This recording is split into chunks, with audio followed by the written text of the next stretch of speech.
Arjo at ni Chef siya, yan ang feeling. Masaya ako kasi yung feedback nyo, yung komento nyo, ganyan. So, para makapaggawa ka ng isang pelikula na talagang quality, masaya na kami.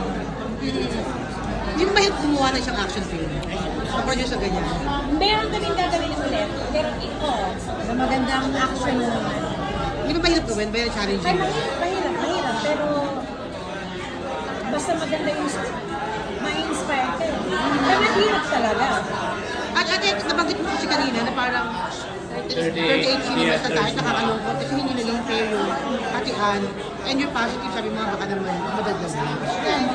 Huwag na tayo mag-well na dun sa 38. 38 kami na tanggalan pa kami. I mean, nawala ng dalawa dahil nasira daw yung projector, hindi daw umanda, dalawang sinihan. So, 36 lang kanina yung sinahan namin today.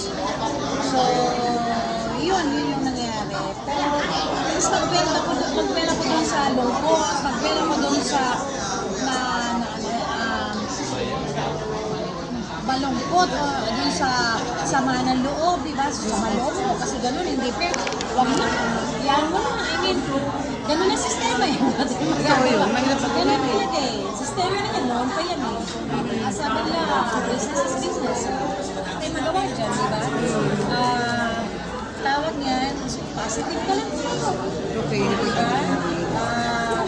Pag maganda naman yung pelikula mo at nagustuhan ng iba, meron na kayo tinatawag ng motive mo. Mali na. Ano naman mo?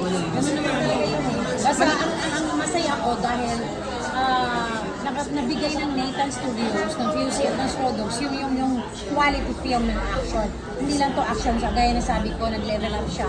Hindi Yes. lang to action, may drama, friendship, family, diba? Brotherhood, so yun naman. Sabi nga kanina ni Jeff Tan ba yun? Pinalapakan daw sa ibang mga international. Yes, Sa ano. kantuhin na nga. Bakit hindi kayang palakpakan ng mga dito sa sariling bansa? Diba? Basta kailangan lang talagang mapanood ng lahat. At ate, kamusta ka nung Pasko mo lang? Kasi busy ka ngayon, no? Papauwiin. Yes, paano pa? Mag-celebrate ng Christmas. Walang Pasko.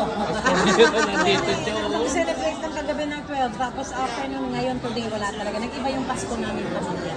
Dahil sa Metro Manila Philippines. With Topak, a new action star is born in the kay Arjo. Yes. Even Julia. It doesn't mean to say, ito na yung tatangakong landas ni Arjo. Arjo naman is kahit anong maibigay mo dyan. Kahit anong role ibigay mo, kaya niya. I mean, modesty aside, kaya niya i-portray lahat. Proven naman yun eh. So, hindi lang yan mag-stick sa action, kahit drama. Kaya niya yun. And thank you for saying na merong mga bagong action. New breed. Yes. Julia and Arjo. Thank you. Malaking bagay yun para bagay sa yun. amin, sa Nathan, yes. As a producer, any expectations sa December 27 awards night? Ang galing-galing ni Arjo dito. Any expectations? Actually, lahat naman eh. Gusto naman manalo, di ba? Lahat din gusto mong kumita ang pelikula, di ba? Bahala na ako ng resulta sa 27. Huwag tayong mag-expect, pero basta ang alam natin, maganda pelikula natin. Oh, yes. Like kayo lahat, masaya kayo, yun ang importante. Kumita lahat, di ba? Hindi lang kami lahat ng pelikula. Lahat ng entries, kumita. Yun lang naman dasal din tayo. Kumusta po experience so far? MMFF, pelikula din. Bakal. Para namin yung sa Kaloka. Wala nang buhay. Tsaka balita Walang buhay. Promise. Pero at least bukas, matuto ako. So, dito kayo. Next sali ko, makakapag-adjust na. Ate, balita naman you're very hands-on daw po as a Kailangan producer. eh. Oo.